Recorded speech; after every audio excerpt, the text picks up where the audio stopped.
Hi everyone, this is Jason Barrick of Wall Street from Main Street. Just going to do a short video today. This current event from yesterday caught my eye. 80% of central banks plan to buy more stocks.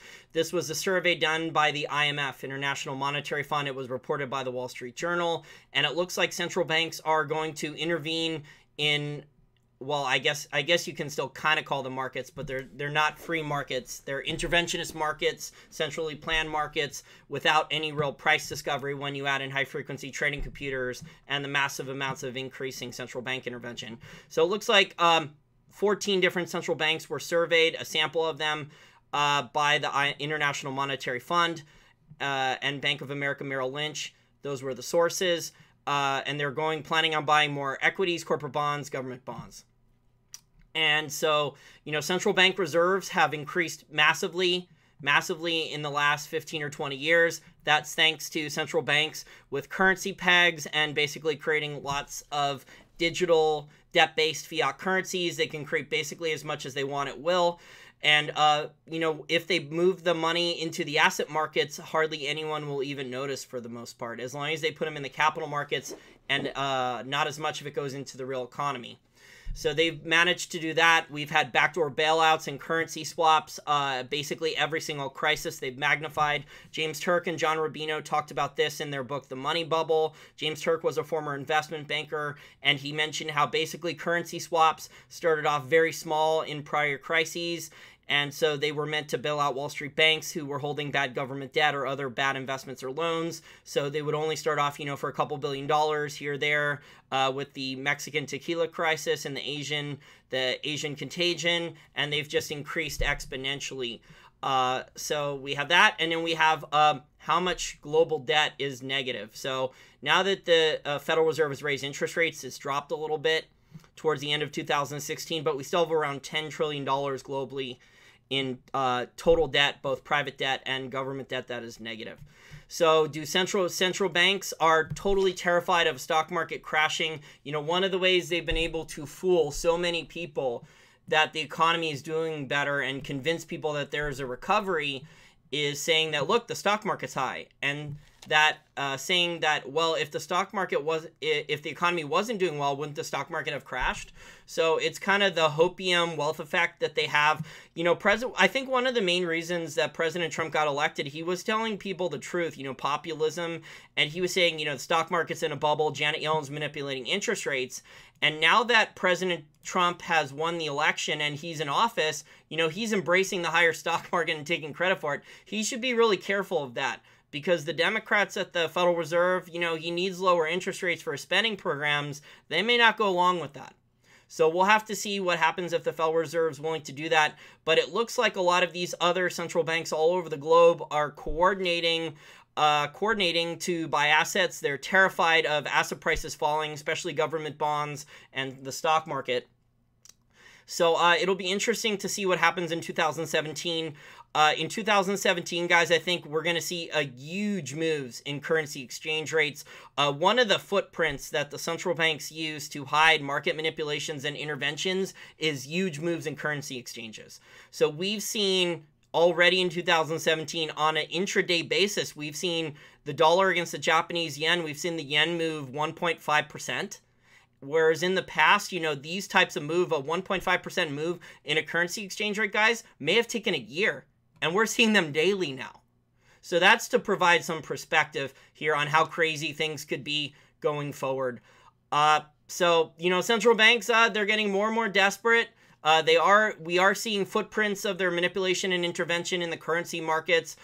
They have publicly announced, even in the Wall Street Journal, this is a Zero Hedge article, but they're quoting a Wall Street Journal article with an IMF study that central banks are planning on buying more stocks, like Alan Greenspan and other Federal Reserve chairmen have, and Bank of Japan, and now the European Central Bank. So it's really crazy. I did a short video last year on that the other central banks other than the Federal Reserve were adding $1 trillion worth of asset purchases to their balance sheets on stocks and bonds, corporate bonds. So we're in a dystopian world. We don't have real markets. We have a pretense of markets where the price just goes up and down at will. It's crazy. If you're an options trader, professional options trader, and fundamentals and technicals, and you could do that, and you want extra leverage, with your knowledge of fundamentals and technicals, or to profit off of volatility up and down, there's going to be a lot of opportunities there with options trades. But you have to know what you're doing. So the mistake people make with options trades normally is they don't know fundamentals that well. They don't know technical analysis that well. And then they use options for the wrong reasons or without the other skills required. And options are really for just basically either protecting yourself with insurance or hedging a position, maybe hedging a long position with insurance with put protection or a married put or something. And they're not for beginners. You have to know what you're doing with options. Okay, guys, so I just want to bring awareness before we go. You know, one of the main reasons also Eric Dubin's talking about this on the Wall Street for Main Street Facebook group is that gold and silver have stopped going up as quickly because of the movement, besides the manipulation, also because of the movement in the dollar yen. So the currency markets are affecting the price of gold in dollars. Okay, well, that's it for the short video. We do have our Patreon campaign. We've gotten a small amount of donations so far. Our goal is to get a lot more donations, of get up to $1,000 total. YouTube is really screwing us over, guys. I woke up today and I checked our YouTube channel, and YouTube had removed almost 100,000 views from our channel. I don't know why. I don't know what games they're playing. They've stopped how quickly our subscriber count has been growing. It was growing a lot faster before 6 months ago. Same thing with our channel growth. We were getting over about 150,000 views per month, and we are getting over basically well over 1 million minutes listened to per month up until 6 months ago. And we were also adding 500 to 800 new subscribers per month up until 6 months ago, and that's changed. Everything's been cut in half or more.